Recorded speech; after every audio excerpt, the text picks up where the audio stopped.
Lumapit si Marlon sa kanya at inayos ang kanyang buhok patungo sa likod ng kanyang tenga. Medyo sensitibo si Sarah sa parting iyon at kusang umiwas. Hinaplos niya ang kanyang buhok pabalik sa likod ng tenga at muling sumulyap kay Mia. Nakatayo si Mia sa gilid at kitang-kita niya ang inggit sa mga mata nito. Ngunit mabilis din itong tinakpan ng pag-iwas. Talaga bang gusto ng babaeng ito si Marlon? Pakiramdam niya ay parang may mga ulap sa kanyang puso na patuloy na nagpapakaba sa kanya. Hindi siya selosa, ngunit marami siyang hindi alam na parang mga ulap na bumabalot sa kanya. Marami siyang katanungan, maraming nais malaman, nais niyang humanap ng kasagutan. Ngunit si Milagros ay may operasyon ngayon at hindi dapat magalit si Sarah kay Marlon. Kaya nagkunwari siyang walang nangyari at umupo sa labas ng operating room at tahimik na nagdasal. Hindi ito ang oras upang maging mausisa siya. Sana ay magtagumpay ang operasyon ng kanyang lola. Sana ay maging maayos na ito. Mukhang narinig ng Diyos ang kanyang mga dasal. Maayos ang naging operasyon ni Milagros. Dinala siya palabas ng operating room na may bandage sa mga mata. Matanda na siya at kailangan manatili sa ospital ng ilang araw matapos ang operasyon. Nagpadala si Marlon ng maraming bodyguard upang magbantay sa pinto ng kwarto ni Milagros sa dahilan na pinoprotektahan niya ito. Sa totoo lang, nang dumaan si Sarah sa ospital noong nakaraang araw, napansin niyang maraming bodyguard ang nakatayo sa pinto ng kwarto ng kanyang lola. Noong panahong iyon, inisip niya na pinoprotektahan ito ni Marlon. Ngayon, kapag iniisip niya ito, mukhang siya ang ibig bantayan ng lalaki. Minomonitor ba siya nito nang hindi niya namamalayan? Sa pag-iisip na iyon, napansin niya na medyo naguguluhan siya at nakakunot ang noo hanggang sa masquirts niya ang mainit na tubig. Sarah, bahagyang tumaas ang tono ni Marlon. Hinawakan niyang nasunog na kamay ni Sarah at ipinasok ito sa ilalim ng malamig na tubig. May kaunting pagsisisi sa kanyang mga mata. Bakit ka nakatunganga dyan? Hindi mo ba alam na nasusunog ka ng mainit na tubig? Doon lang niya napansin na nadistract pala siya dahil sa mainit na tubig. Walang expression sa kanyang maputing muka. Sinabi niya ng kalmado, "Hindi, mag-ingat ka sa susunod." Binalawan ni Marlon ang kanyang mga kamay ng tubig. Dinala siya sa doktor para kumuha ng ointment para sa paso at naupo sa koridor upang maglagay ng gamot sa kanya. Pagkatapos malagyan ng gamot, ibinaba niyang kamay ni Sarah at sinabing, "Sarah, hindi pa nawawalang epekto ng anesthesia kay Lola. Kailangan niya magpahinga. Kaya mamaya ka na umuwi. Nakapag-ayos na ako ng appointment sa Holiday Inn. Tandaan mong pumunta doon mamaya para tikman ng pagkain." Tikman ng pagkain? Hindi siya makapag-isip kung anong titikman niyang pagkain. Oo, magpapakasal na tayo sa susunod na buwan at ang kasal ay gaganapin sa Holiday Inn. Mabilis ang panahon, kaya kailangan nating tikman ng pagkain ngayong gabi. Ang tono ni Marlon ay malumanay, magulong isip ni Sarah nang marinig iyon. Parang napakabilis ng panahon at lalo pang pinapabilis ng lalaki. Alam na niya ang ilang bahagi ng katotohanan. Paano siya makakapagpakasal ngayon? Pagkatapos mag-isip, sinabi niya, "Kuya Marlon, iniisip ko kamakailan at nararamdaman ko na mabilis tayong umaabante. Pwede bang maghintay muna tayo sa kasal?" Nais niyang pigilan ang mga sandali. Hindi niya alam, baka matapos to ng mas maaga ng hindi inaasahan. Hindi, biglang nagbagong karaniwang magaan na pag-uugali ni Marlon at naging matigas ang tono. Paggalit yon na parang naiirita. Medyo nagulat siya sa ginawi ng lalaki. Ang dating malumanay at masuyong pakikipag-usap nito ay bigla na lang naging marahas. Ipiniliwanag ni Marlon sa kanya, ipinagbigay alam na natin sa pamilya ang kasal natin. At naipadala na ang mga imbitasyon. Hindi na natin pwedeng baguhin ang petsa. Naiinis na sabi nito sa kanya. Pero ako, nagdadalawang isip pa rin siya. Hinawakan itong kanyang kamay at nagsabi ng tiyak, "Sarah, ikaw lang nag-aalala bago tayo makasal. Lahat ng babae ay nakakaranas ng ganitong pakiramdam. Magiging maayos din ito pagkatapos ng kasal." Biglang napagtanto ni Sarah na ito isang uri ng psychological manipulation. Ngayon niya naunawaan na dinadaan siya ng lalaki sa reverse psychology. Tuwing tumututol siya kahit konti, si Marlon ay nagsasalita ng may katiyakan. Tinutukoy ang kanyang mga saloobin bilang mga problema sa pag-iisip, pagkabahala o mga maling akala. Hindi niya ito naisip noon, ngunit ngayon ay napagtanto niya na ito isang uri ng manipulasyon sa isip. na ipinamulat sa kanya ni Vincent. Naisip niya na tama ang kapatid nito. Hindi totoong kulay ni Marlon ang kanyang nakikita, kundi pagbabalat kayo lamang. Patuloy siyang pinapaniwala ni Marlon na ang sinasabi nito'y tama at ang kanyang mga iniisip ay mali. Ngayong pagkakataon, iginiit ni Marlon na magpapakasal sila sa susunod na buwan na hindi naman nila napagkasunduan. Nakakunot ang noo at nakaramdam ng hindi kasiyahan, parang nagsisikip ang kanyang dibdib na tila ba hindi niya kayang pigilan na sumabog. Bago pa siya makapagsalita, lumapit si Mia sa lalaki at nagsabing, "Mr. Alba, may nangyaring hindi maganda." "Anong nangyari?" Ibinaling ni Marlon ang kanyang paningin kay Mia at ang ekspresyon niya nagbigay ng pakaramdam ng matinding presyon sa mga nakikita. Nagulat si Mia sa itsura ng lalaki at sumagot, "Yung grupong sana'y makikipagtulungan sa royal group natin, bigla na lang nag-back out." Nagkibik-balikat si Marlon sa kanyang narinig na parang baliwala ang lahat. "Anong nangyari?" Lumapit si Mia sa tenga ni Marlon at bumulong ng mahinang boses na tanging sila lang dalawa ang makakarinig. "Si Zephyr de Vera po ang may gawa." Pumait ang mukha ni Marlon nang marinig yon. Nang makita niya nandun si Sarah, itinago niyang lamig sa mata. Hinaplos ang ulo ni Sarah at nagpaalam na muna na aalis. Nakatingin siya sa lalaki habang kasama si Mia at narinig pa niya ang tanong nito. Dumating siya? Hindi malinaw kay Sarah kung sinong tinutukoy nitong siya. Pag-alis ni Marlon sa ospital, muling nakipag-ugnayan si Sarah kay Vincent. Sinabi ni Vincent sa kanya, "Hindi ko inaasahan na makikipag-ugnayan ka kaagad. Nalaman mo bang si Marlon isang hipokrito? At may dalawang muka?" Hindi sigurado si Sarah kung hipokrito nga si Marlon. Gusto lang niyang malaman kung anong ginawa ni Marlon sa Sunigas International. Nagtanong siya sa lalaki. "Anong ginawa ni Marlon sa Sunigas International?" "Malamang tinanggal niya mga tao ng lola mo at pinalitan ng mga tao niya. Ngayon, halos kontrolado na niya ang Sunigas International na pagmamay-ari mo." Sagot nito sa kanya. Sumikip ang paghinga niya nang malaman yon. "Hindi ba't napansin niyo ng lola ko? Ang lola mo'y may sakit na halos 2 taon na.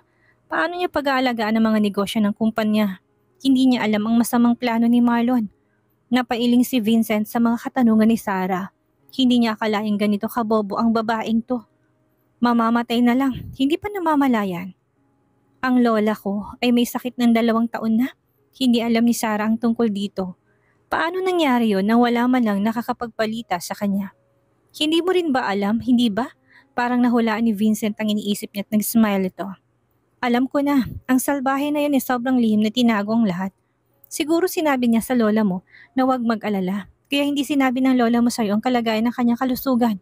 Baka nga may kinalaman si Marlon sa hindi magandang kalusugan ng lola mo nitong 2 taong nakakalipas." Parang natakot siya sa huling sinabi ni Vincent sa kanya at matagal bago nakapagsalita. Sinabi pa ng lalaki, "Kung hindi, paano magiging ganun na lang ang pakiramdam ng isang tao nang walang dahilan? Hindi lang basta pakiramdam, kung hindi na kayang kontrolin ng buong kumpanya. Ngayon, kailangan lang ni Marlon ng isang tamang dahilan para makuha ang Sonigas International. At ang dahilan na yon ay ikaw. Kung pakakasalan ka niya at magiging manugang siya ng lola mo, siya nang magiging may-ari ng Sonigas International." Nagatubili siya sa kanyang narinig. Pagkatapos ng ilang sandali, nagtanong siya dito. "Vincent, may tanong ako sa'yo." "Sige, ano yon?" Waring handang sumagot ng lalaki sa lahat ng kanyang katanungan.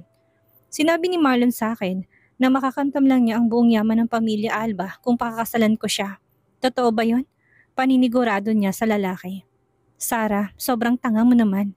Natatawang naawa si Vincent sa kanya. "Nasa Quebec na ako. Bakit mo pa pinapaniwalaan ang lahat ng mga kasinungalingan niya? Ang tatay ko, ngayon halos kalahating tao, kalahating multo. Lahat yan dahil kay Marlon. Ang buong pamilya Alba, matagal na niyang hawak." Habang si Sarah ay nagpapalawak ng teritoryo niya sa Europa, hindi naman nagpahinga si Marlon. Patuloy na kinukuha ang kapangyarihan sa pamilya nito. Nabigyan siya ng kapangyarihan ng tatay ni Vincent. Naging mas brutal at malupit ang mga pamamaraan ni Marlon. Lahat ng hindi kontento sa kanya ay bigla na lang namamatay. Wala siyang itinitira sa mga taong sumasalungat sa kanya. Pinatapon si Vincent sa Quebec at sa tuwing papasok siya sa Amerika, hinahabol siya ng mga tauhan ni Marlon. Ang tatay nila ay tinitiis ang mga pagpapahirap ni Marlon dito. At ngayon, hindi na tao ni hindi na multo. Nasa isang lihim na silid siya. Hindi nakikita ang araw at halos naghihintay na lang ng kamatayan. Paghihiganti yon sa kaapihang dinanas ni Marlon buhat dito. Kahit hindi mabuting tao ang tatay ni Marlon, isang manlalaro ng buhay na nagkamali sa maraming babae. Hindi kailanman Naisip ni Vincent na pahirapan ito dahil siya ay kanyang tunay na ama. Pero si Marlon iba. May galit siya sa lahat ng miyembro ng pamilya Alba at pinapahirapan ng lahat ng pwede niyang pahirapan. Pagkatapos marinig ang sinabi ni Vincent, naging magulong isip ni Sarah. Parang isang buhol na sinulid na sa sobrang dami ng buhol, mahirap ng kalasin. Bigla niyang naramdaman na si Marlon ay parang isang lambat. Tahimik na binabalot silang lahat sa gitna ng kanyang mga pangarap. Ano ang relasyon ni Mia kay Marlon? Tanong niya matapos huminga ng malalim. Isang babae na umiibig sa kanya at gumagawa ng lahat ng masama para sa kanya. Nagpahinga sandali si Vincent bago nagpatuloy. Sarah, kung naniniwala ka sa akin, pumunta ka sa Quebec at hanapin kami. Siyempre, kailangan mong dalhin ng mga lihim ng pamilya Alba at magsanib puwersa tayo para labanan si Marlon. Ang taong maraming muka. Matapos sabihin niyo ni Vincent, hindi agad nakasagot si Sarah. Nag-alinlangan pa rin siya. Tinanong siya ng lalaki, hindi mo ba ako paniniwalaan? Siyempre, hindi naniniwala si Sarah at hindi niya rin alam kung bakit siya pinili ni Vincent. Kaya nagtanong siya, bakit ako hinanap mo? Pagkat mayaman ang pamilya mo, kailangan ko ng pera. Walang paligoy-ligoy na sinabi ni Vincent. Kung walang pera, hindi niya kayang labanan si Marlon's international na laban. Bukod pa, isa ka ring biktima ng panloloko. Ayoko pahamak ang lola mo. Kailangan mo siyang iligtas. Isa pa, unti-unti nang kinakamal ni Marlon ang inyong kayamanan. Hindi ka ba lalaban? Kaya naisip ko, bagay tayo magkaliado. Oo, pinalaya si Vincent at pinadala sa Quebec ni Marlon at may matinding galit sa pagitan nila. At si Sarah ay naging huli sa lambat ni Marlon. Sila ay nagkakma para sa pagtutulungan. Dapat nilang pabagsakin ng hudas na iyon. Ngunit hindi pa nagtitiwala si Sarah at Vincent dahil may alitan ng magkapatid. At hindi niya alam kung anong mga lihim ang meron sa Sunigas International. Kahit na meron, hindi niya ito pagkakalob ng basta-basta. Mahirap magtiwala sa kahit na sinong tao ngayon. Matapos ang tawag, ang unang reaksyon niya ay maghanap ng gamot para sa kanyang lola. Hinaplos niya ang lahat ng gamot ng kadalasang iniinom ng lola niya. Kumuha ng konti mula sa bawat isa. Nilagay ang mga to sa kahon, nag-isip sandali at pumunta para hanapin ang tagapag-alaga sa bahay. Ang tagapag-alaga ng bahay ay matagal nang pinagkakatiwalaan ng lola niya. Kaya malamang isang mabuting tao yon. Ibinigay niya ang kahon sa baba at tiniling na maghanap ng isang laboratorio para suriin ang mga gamot. Nagtanong ang tagapag-alaga sa kanya. Senyorita, ano to? Ipadala mo na muna to para sa pagsusuri. Kailangan ni Sarah ng resulta upang malaman kung totoo ang sinabi ni Vincent sa kanya. Umalis ang tagapag-alaga sa dahilan na bibili ito ng gulay. Hindi lumipas ang kalahating araw, bumalik ito agad at nang makita siya, namutla ang mukha nito. Tinanong ni Sarah ang resulta. Manang, anong resulta ng pagsusuri? Malungkot na sinabi ng tagapag-alaga. Senyorita, sinabi ng mga tao sa laboratorio na may mga vasodilators at dinagdag sa gamot na karaniwang iniinom ng lola mo. Pagkatapos uminom ng ganitong gamot, madalas siya magkakaroon ng pananakit ng ulo at magiging mas mahina. Ngunit malinaw na wala namang problema sa mga ugat ng lola mo. Pagkarinig nito, maraming beses na nagbagong ekspresyon sa mukha ni Sarah. May dahilan pala kung bakit ang katawan ng lola niya ay humina ng walang dahilan sa nakaraang 2 taon. Upang makuha ang Sunigas International, si Marlon ay nagbibigay pa ng maling gamot sa lola niya. Tumahimik siya sandali at nagsalita. Sinabi ba ng laboratorio na ang labis na pag-inom ng gamot na ito ay magdudulot ng masamang epekto? Ang lahat ng gamot ay may lason. Kahit pang gamot ni ito ay isang magandang gamot, hindi naman ito angkop sa lola mo. Kung ipagpapatuloy niyang inumin ito, malamang na magkakaroon ng masamang epekto sa kanya. Balang araw, ang tagapag-alaga ay sumiklab ang galit. Hindi ko alam kung aling walang kaluluwang doktor ang nagreseta ng gamot ni ito para sa lola mo. Sasabihin ko ito sa lola mo bukas. Pinigilan siya ni Sarah. Manang, hindi na ito tungkol kung sasabihin o hindi. Huwag mo munang sasabihin sa kanya, mahina pa siya. Binukwing niya na ang tagapag-alaga ng lola niya at bahagyang lalaki ang mga mata nito. Nagbago mukha ng tagapag-alaga sa narinig. Senyorita, ibig mo bang sabihin ng pamilya niyo ay kontrolado na ni Marlon? Kung tama ang hula niya, marahil yun nga ang nangyari. Baka nga si Marlon na nag-utos sa kanya na bumalik sa Amerika dahil nararamdaman nitong handa na ang pagkakataon at gusto nitong pakasalan siya upang tuluyang makuha ang buong Sunigas International. Alam nito na mamamaalam ng kanyang lola, kaya ninais nito na mabilis ang kasalan. Naramdaman ni Sarah ang lamig mula sa ulo hanggang sa paa at ang kanyang puso'y puno ng takot. Sinabi niya sa tagapag-alaga, "Manang, pakibalikan lahat ng gamot ni Lola sa normal at huwag ipaalam sa kahit na kanino. Hindi niya alam kung aling mga kasambay at bodyguard ang tao at alin ang mga multo sa kanilang bahay na tauhan ni Marlon. Kakatapos lang ng operasyon ng lola niya at hindi siya makagalaw. Kailangan na muna niya magpahinga ni Sarah ng ilang sandali. Sinabi niya sa tagapag-alaga, "Sa ngayon tayo lang ang nakakaalam nito. Huwag mong sasabihin kay Lola," bilin niya sa matanda. Natatakot siya na kung malaman ito ng lola niya ngayon, maaring tumaas ang dugo nito at atakihin sa puso. Mas mabuti pang hintayin na magmaayos muna ito bago sabihin ng lahat. Habang sila ay nag-uusap, biglang tumunog ang phone niya. Nagulat siya at kinuha to. Tawag mula kay Marlon. Tinitigan ni Sarah ang pangalan sa kanyang telepono. Sa mga sandaling iyon, ang pangalan ni Marlon ay parang isang demonyo sa kanya. Pakiramdam niya humihiwalay ng kanyang kaluluwa sa kanyang katawan. Wala siya sa ulirat para sagutin ang tawag. Hanggang sabihan siya ng tagapag-alaga sa tabi niya na may tumatawag. Doon niya palang yun sinagot. "Hello? Sarah, nasan ka?" Tanong nito mula sa kabilang linya. Huminga ng malalim si Sarah. Pilit pinapakalmang sarili at mahinang sumagot. "Nasa ospital lang ako. Nakahanda ng mga pagkain sa hotel. Wala akong oras para pumunta doon. Pwede mong subukan ng mga ito mag-isa. Ikaw na lang ang bahalang magdesisyon kung alin ang pwede." Sabi nito sa telepono. "Pinili kong ilang pagkain na gusto mo pero hindi ko alam kung tama ba sa iyong panlasa." Sumagot si Sarah. "Malalaman ko pagkatapos ko tong subukan." Tila tinanggap na niya ang katotohanan na magpapakasal siya sa lalaki sa susunod na buwan at hindi na ganong katigas ang tono niya. Medyo nagulat si Marlon. "Bakit parang masaya ka ngayon? Matagumpay ang operasyon ni Lola. Kaya't masaya ako. Sa katunayan, mahigpit na nakapikit ang kanyang mga kamay na parang gusto niyang daglian na tagain ng lalaki sa kabilang dulo ng telepono. Upang makuha ang Sonigas International, pinakain niya ng maling gamot ang matanda. Kaya't ang malusog na katawan nito ay nagkasakit ng madalas. Si Marlon ay talagang baliw. Okay, nasa meeting ako ngayon at hindi pa makakaalis. Pwede mo subukan ng pagkain." Nang marinig na maganda ang mood ni Sarah, kumalma si Marlon ng kaunti. Sumagot si Sarah ng, hindi niya nais magtampo si Marlon sa ngayon, kaya't nagmaneho siya papuntang hotel. Holiday Inn, naghihintay ng manager sa pintuan. Nang makita siya, magalang siyang tinanggap at inihatid siya sa banquet hall. Sa bakanting banquet hall, may isang malaking round table na puno ng western food. Hindi nais ni Sarah na titigan siya ng manager kaya't sinabi niya, "Labas ka na muna. Sasabihin ko sa yung opinion ko pagkatapos ko subukan ng pagkain." Okay, magalang na umalis ang manager kasama ang mga kasama nito. Tumingin siya sa lamesang puno ng masasarap na pagkain, ngunit sa totoo lang wala siyang ganang kumain. Dumaan lang siya dito upang maghintay saglit at sabihin sa manager na masarap ang pagkain. Kinuha niya ang kanyang telepono at tinanong kung nasan sina Jesusa at Lloyd. Sumagot si Jesusa na nakalapag na sila Lloyd sa Europe at pupunta na silang Colmar. Nang makita niyang maayos ang lahat, nakahinga siya ng maluwag.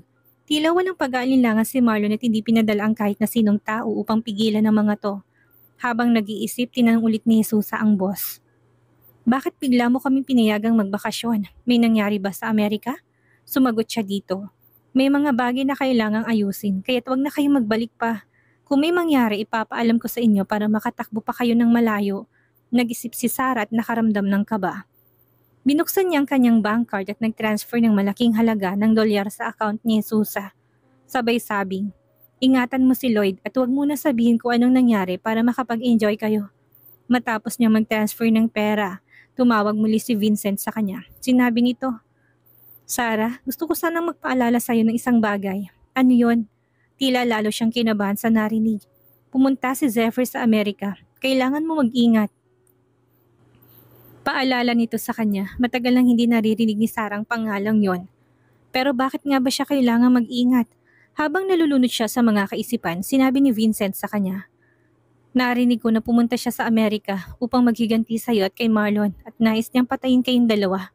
Napalunok siya nang marinig iyon. "Bakit? Bakit hindi mo ba alam ang nangyari? 4 na taon na nakakalipas?" Tila hindi makapaniwala si Vincent sa katangahang taglay ng babaeng ito. Talagang wala siyang alam tungkol doon. Nang panahong iyon, sinabi ni Marlon sa kanya na ang mga maliit na problema sa De Vera Group ay mabilis nang nasolusyonan ni Zephyr at nagkasundo silang isuko na siya. Pagkatapos noon, hindi na siya. Nagtanong pa tungkol sa mga usapin sa bansang iyon. Nang hindi marinig ni Vincent ang kanyang tinig, Alam nito na wala talaga siyang nalalaman kaya nagsalita ito at kwento. 4 na taon na nakakaraan, nahuli sa matinding krisis ang De Veras Group na halos magpabagsak kay Zephyr.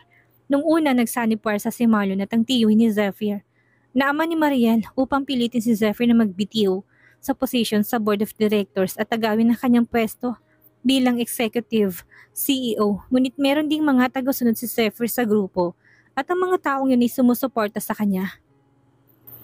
Kaya't hindi nagtagumpay ang ikilawang tito niya na patalsikin siya sa kanyang lugar. Pero sa katunayan, tinatayang alam na ni Marlon ang kalalabasan ng lahat, kaya't ang layunin niya ay hindi makuha ang De Veras Group kundi ang magbenta ng mga shares at project ng kumpanya. Sa panahong iyon, ang tiyo ni Zephyr ay gumawa ng kasulatan upang ibenta ang mga shares ng kumpanya, kunin ang pera at lumipad na patungong ibang bansa. Nang marinig ito, nahirapan ng huminga si Sarah at nagtanong.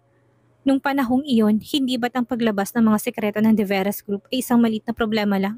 Sumingot si Vincent, hindi makapaniwala sa narinig. Bakit sinabi ba sa'yo ni Marlon yan? Alam mo ikaw, napaka mapaniwalain mo sa lalaking yan.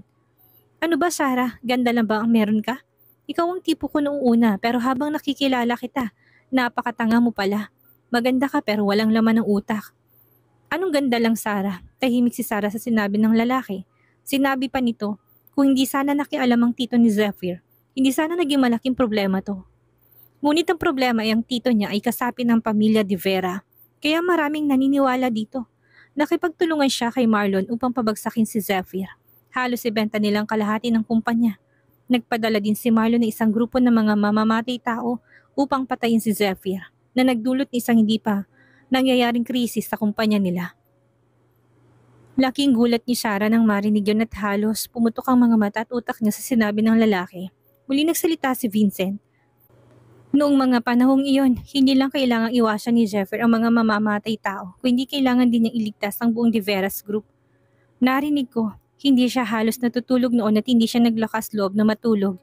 Laging may baril sa ilalim ng unan niya. Minsan muntik na siyang patayin. Inikutan ng mga mamamatay taong kotse na sinasakyan niya. Tinamaan siya ng maraming beses at napuruhan ang leeg niya. Kaya hindi pala ito pumunta sa Amerika upang hanapin siya. Hindi dahil tinulungan siya ni Marlon, kung hindi dahil nahulog to sa isang matinding sitwasyon at wala itong magawa kundi maghanap ng paraan para makaahon sa problemang siya mismong nagdulot. Pero bakit nais ni Marlon na patayin si Zephyr? Hindi pa din ma-figure out ni Sarah ang logic na yon. Kaya't nagtanong siya na may matang namumula. Bakit gustong patayin ni Marlon si Zephyr? Sumagot to.